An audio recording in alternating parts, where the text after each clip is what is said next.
Good evening. This is Crime Classics. I am Thomas Hyland, with another true story of crime. Listen. That was a man lying down on a wooden slab. Chain his right leg. Chain his left leg. Chain his right arm. His left. Shackle his neck. And now a friend of the recumbent man walks over to where the whip is hung, takes it, and comes back. Its thongs are 4 feet long, attached to an iron ring, attached to another thong 2 feet long. These last thongs being dipped in milk and dried in the sun to harden them. Now the whipper gestures to his lieutenant that he is ready, and the lieutenant gives a command. Whip! Which command eventually got the lieutenant in big trouble. Tonight, my report to you on The General's Daughter, the Tsar's Lieutenant, and the Linen Closet, a Russian tragedy. Crime Classics, a series of true crime stories taken from the records and newspapers of every land, from every time. Your host each week, Mr. Thomas Hyland, connoisseur of crime, student of violence, and teller of murders. Now, once again, Mr. Thomas Hyland.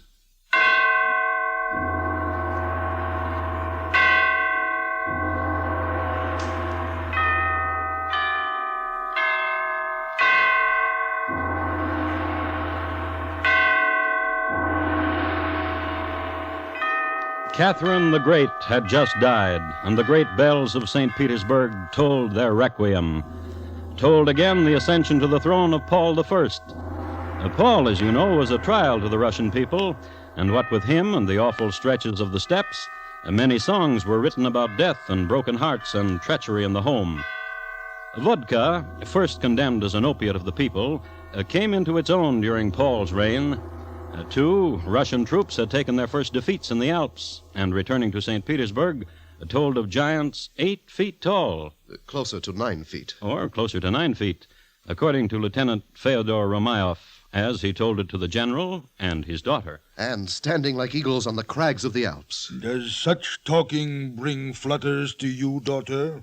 Do you wish him to desist? Oh, no. Vanyanka Alexandrovna Chermayov, I do not wish to offend Fyodor you. Petrovich Romayov, please continue. The bravery of yourself and your men who died all about you brings all at once gladness and sadness to me. Almost 9 feet tall, struck terror in the hearts of all of us. Even you, Fyodor Petrovich? I do not like to say. Then I will say it. Since I was friend to your father, Grigor Stepanovich Romayov, general of the Russians, I know there could be no fear in you, his son. I thank you, my general. That I could have stood at your side. But I am too old.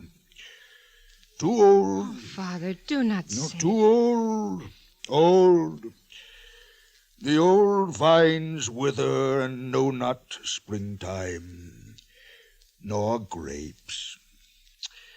I kiss you, Father. And now see, it is past your bedtime. True. Then go. Go. Fyodor Petrovich, I fly into your arms. Oh, the ecstasy that you have come back. Vanyanka Yablushka, little apple. How the memory of you warmed me where there was ice and mountains. I kiss your dear lips. Yet, Yet what? I am a defeated soldier. No. Not to you, Vanyanka? There is victory yet, Fyodor. No less in the Alps than here. Go to my father. Ask him for my hand in marriage. Dare I? Does the thought of it frighten you?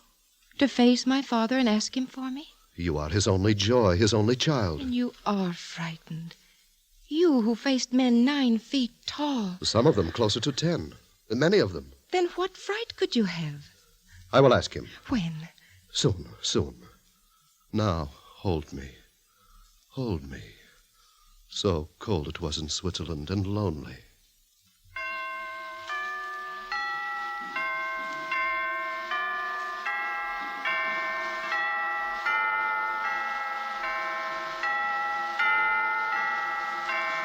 Feodor was back home, and back home he had it pretty good. Because he was the son of General Chermayov's best, though dead, comrade-at-arms, the youth was given an apartment in the general's palace. which eventually led to more than a nodding acquaintance with the general's wine cellar, the general's library, and the general's daughter, Vanyinka. A few words about Vanyinka. She was beautiful, great black eyes, straight nose, lips that drew back slightly at their corners in sympathy with a disdainful expression on her face. Her manner was proud and unapproachable, goddess-like. Yet all was not caviar and sour cream, as the saying went. Fyodor, Yes, little apple? when will you ask my father for my hand? Kiss me. No. When will you ask my But father... you are but 17. And an untutored child who finds no favor in your eyes. Vanyinka, Vanyinka, sing to me. Sing to me the song of the gypsy whose sweetheart drowned in the Neva. Sing Get to me... out of my apartment. Out! Out, lover with the heart of a pigeon. Vanyinka, What? I will ask him. When? He has asked me, the general, to hunt with him the boar, tomorrow. In the lodge in the forest, when the hunt is done, I will ask him, since he is always in good cheer at this time. Now, kiss me. I want to.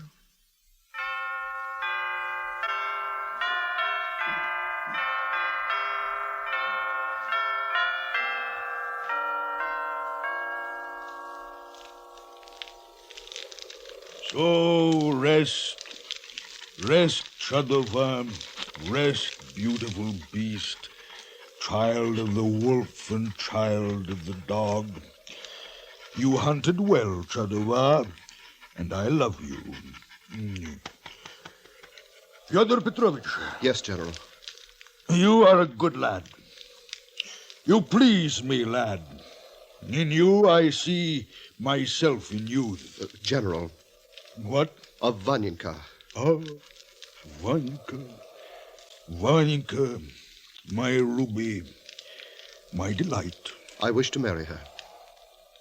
You wish to marry her. Exactly. My soul longs for her. Alas, Alas? too late. Too late. But 2 days ago, What? I gave her hand to Vasily Vasilovich, favorite of the Tsar.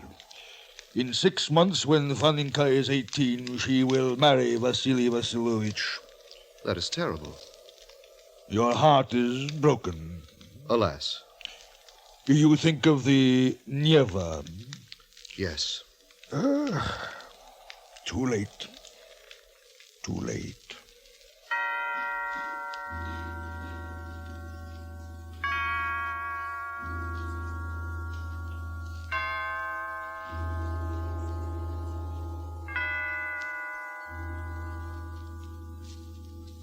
Fyodor, Yes. I am happy you're back from hunting the boar. As am I. Fyodor, Yes, little apple. what's to become of us? Life goes on, little apple. In truth, did he say that? What? My father said I would marry Vasily Vasilovich. Truth, when you are 18. But Vasily Vasilovich is a fool, and he's clumsy. He falls down at such inappropriate times. Often one is in the middle of a sentence to him. But yet your father promised you to him. What is to become of us? I will remain at the palace until your wedding. Promise me, oh, promise. I promise. I will go to my father and say I do not wish to be married until I am 20. Vaninka Yablushka. Fyodor Petrovich.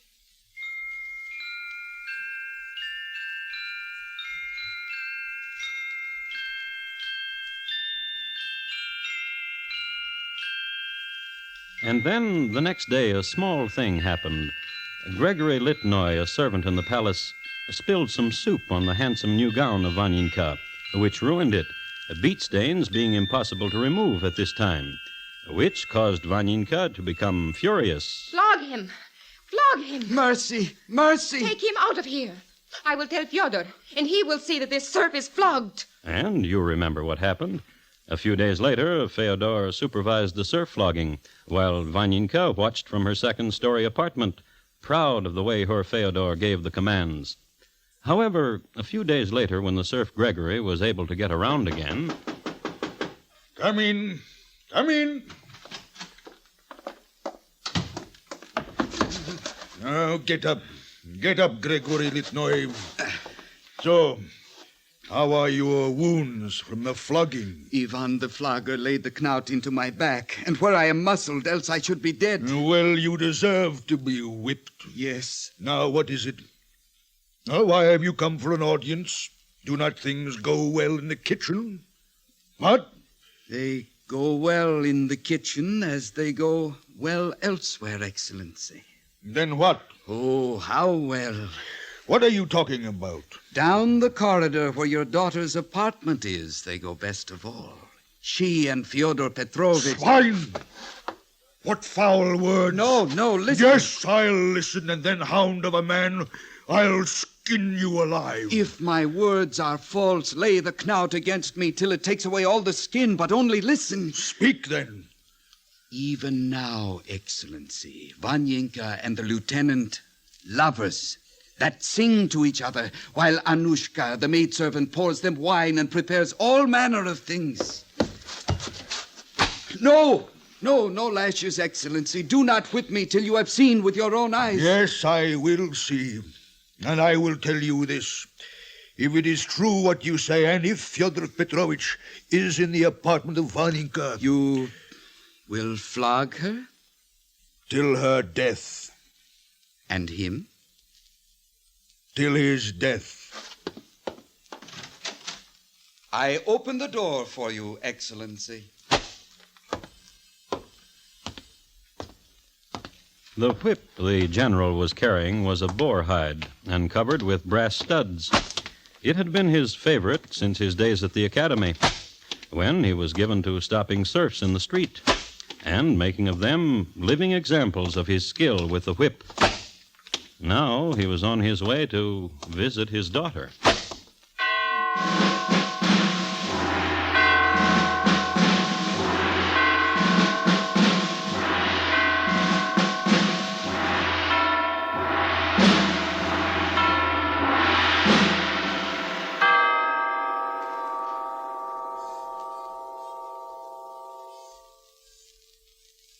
You are listening to Crime Classics, and your host, Thomas Hyland.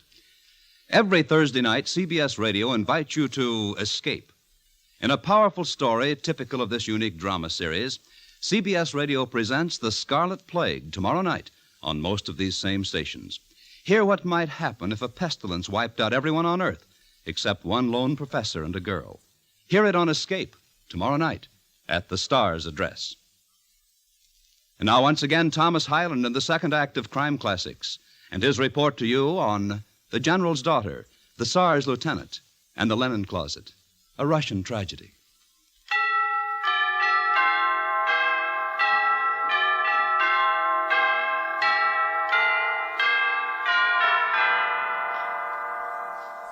St. Petersburg in the first year of the 19th century. A young city then, less than 100 years old. Created and built by Peter the Great, it boasted fine cathedrals and canals, and a headsman's chopping block second to none. It was in this city and this era, you'll remember, which gave to the Russian court the Suvarov sisters, Anna and Fanya, who confounded and delighted and who sent to an early grave the false Dmitri. One of the most beautiful thoroughfares of the city was the Nevsky Prospect, and where it bridged the Neva on the escarpment was the palace of General Alexander Chermayov, retired. At the moment, he was on his way to flog his daughter to death, and her lover, too, which young people were even now at byplay. My turn now. Anushka! Coming, Vanyenka Alexandrovna. The eggs are boiled to hardness. My turn. Now, what design shall I paint on this one? Cherubims and doves. Good. Oh, good. Vanyenka? Your papa. Fyodor Petrovich. If he finds me here... Vanyenka Alexandrovna! Yes, Papa? Open the door! A moment, Papa. Open the door! Quickly, Fyodor, in the linen closet. Yes. Get in. Now lie down. Anushka, get linen. Put linen on top. Cover him. It is I, General Alexander Chermayov, and I demand it. Open the door to your papa. In a second, Papa. Quickly, Anushka, quickly. It is done. Put down the door and close it. Now lock it. Now Now sit on it. Yes. Yes.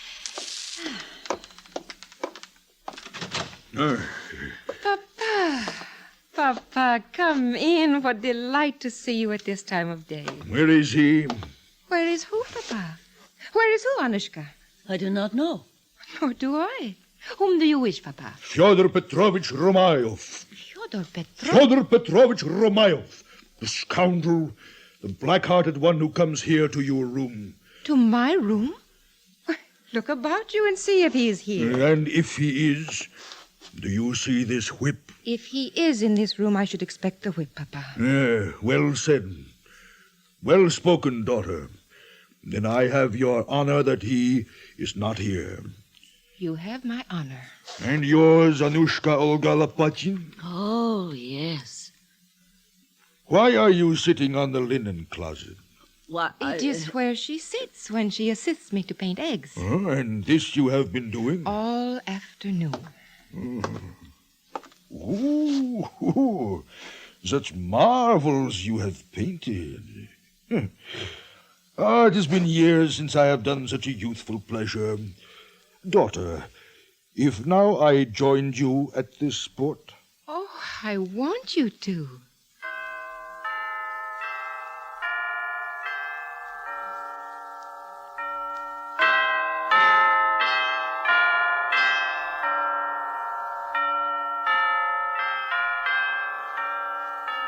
And it's being just before Easter, and since it was the custom for the masters to supply the serfs with gaily colored eggs, father and daughter painted while Anushka boiled and brought. And there was conversation. Fyodor has asked me for your hand, Vaninka. Yes, I know. I informed him when you are 18, you will marry Vasily Vasilovich. Can I not wait until I'm 20? On the day that you are 18. And so it went. 3 hours, talk, tea, painting. Then the general got up. It has been a pleasure, Vaninka. I will see you. Now, quickly, Anushka. Open the linen closet. Fyodor Petrovich, let go the tablecloth. Haninka.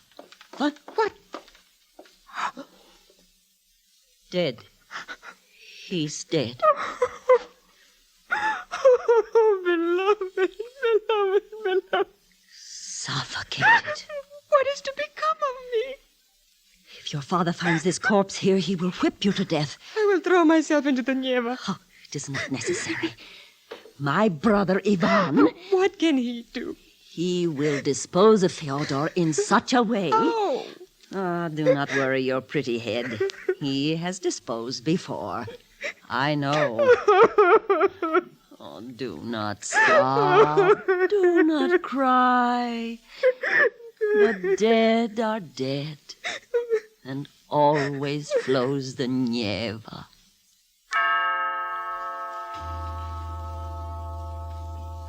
I must tell you that Ivan, the brother of Anushka, is the same Ivan who flogged Gregory. And Gregory, you'll remember, is the same Gregory who snitched on Vaninka Alexandrovna and Feodor Petrovich. And now the way Ivan disposed of Feodor's body was this. Since there was still ice on the Neva, he cut a hole in it and stuffed the body into the icy waters. The cold wind quickly froze shut the ice again, and Feodor's body, flowing with the swift current of the river, some time later entered the Gulf of Finland. For this arrangement, Ivan received 1,000 rubles, the fee agreed upon, plus an extra 1,000 blackmail, which last set a precedent.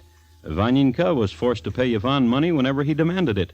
However, being rich, she didn't mind, and that summer she spent a joyous vacation on the Black Sea with her father. That's the opposite direction from the Gulf of Finland. Vaninka, yes, Papa. you say your Fyodor... Has gone on a journey to forget me. Noble lad. And the next month, on the Crimea, taking the waters, still south. Vaninka? Yes, Papa? You had a letter today. Was it from Fyodor? No, Papa. It was from Sophie Pagavia from Prushnitz. To tell me she has married a boy from Prushnitz. Boris Padyon. And from Fyodor, nothing. Nothing. And in the Ukraine, after the festivals were over, coming home. Vaninka, Yes, Papa? I liked Fyodor. Yes, Papa. I miss him. I miss him too, Papa. And no sooner had they gotten back to the palace. Vaninka, Yes, Papa. quickly, come. Vaninka, news from Moscow. Vasily Vasilovich fell down. He always falls, Papa. This is his last fall, Vaninka. 3 flights of steps. He's dead. Dead? Nor must you think of throwing yourself into the Neva, Varinka. Listen, I give you permission Permission? to marry Fyodor Petrovich Romayov. Well? Thanks, Papa.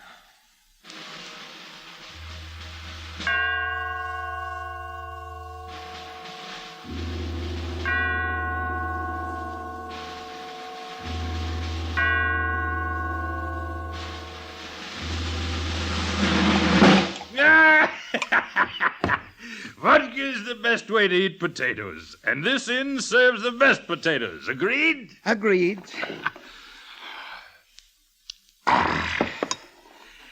Gregory, What is it, Ivan Ivanovich? to ask you once more that you bear me no malice for having whipped you, for having flogged you.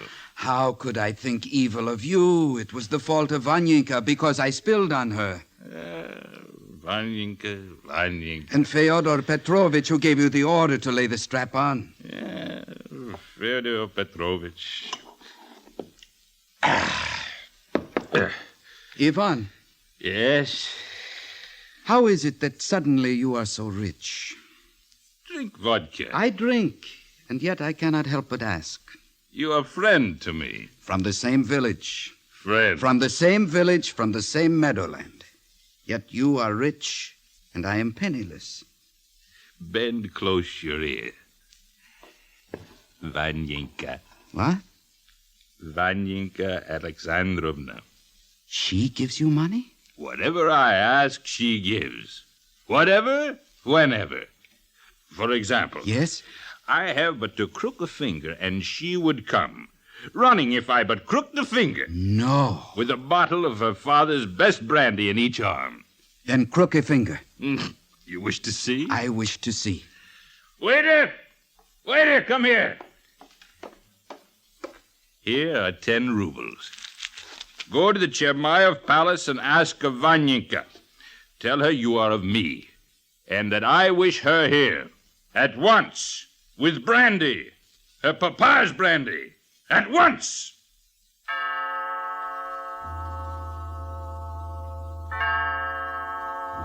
At the moment when Vanyinka received word that she was wanted at the inn by Ivan Ivanovich, she was in the middle of brooding.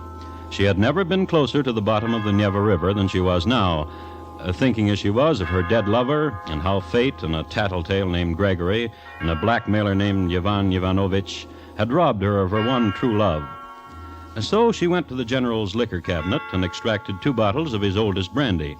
Then she went to the general's medicine chest and extracted a handful of the general's opium and mixed the 2 together. Then she went down to the inn. By your command, Ivan Ivanovich. 2 bottles of brandy. One for me and one for Gregory. Pull up the corks, Gregory. Yes. And now we will drink to Vanyinka Alexandrovna Chermayev. To Vanyinka.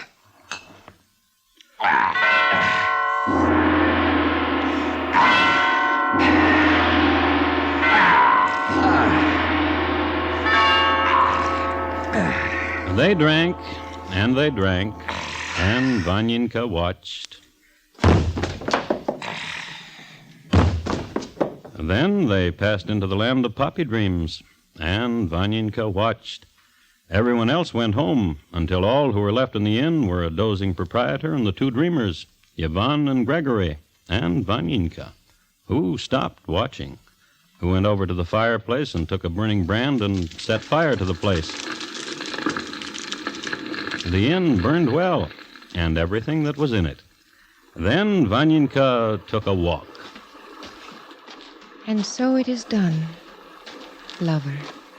Fyodor Petrovich, you are now avenged. Those who caused your death are dead now. So sleep, Fyodor Petrovich, sleep.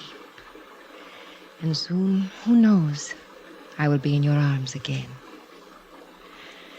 Gently, gently flows the Neva. Neva, mother of rivers, where do you go? Soft the silver light on your kindly bosom. Mother of rivers, take me, hold me.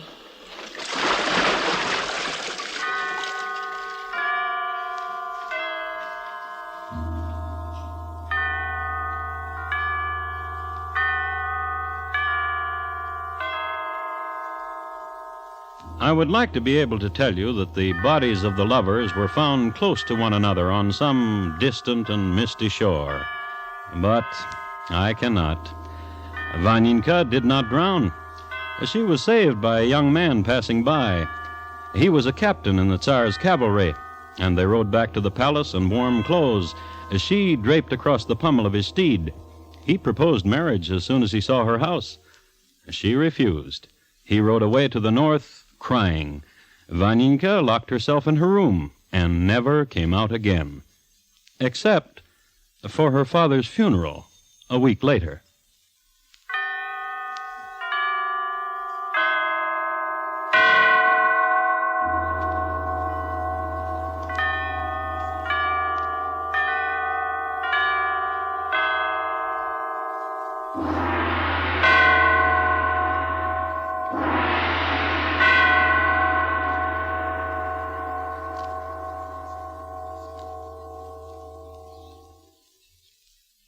In just a moment, Thomas Hyland will tell you about next week's crime classic. Tonight's Russian tragedy was adapted from translations of the original court reports and newspaper accounts by Morton Fine and David Friedkin. The music was composed and conducted by Bernard Herrmann, and the program is produced and directed by Elliott Lewis. Thomas Hyland is portrayed on radio by Lou Merrill. In tonight's story, Lillian Baeff was heard as Vanyenka, John Daner is the general, and Hy Averback is Feodor. Featured in the cast were Vic Perrin, Barney Phillips, and Irene Tedrow. Bob Lamont speaking. And here again is Thomas Hyland. Next week, Manchester, England, in the year 1826. At that time, the Norwich Union boys really knew how to put out a big fire. They were also adept at snuffing out smaller flames. It's listed in my files as James Evans, fireman. How he extinguished a human torch.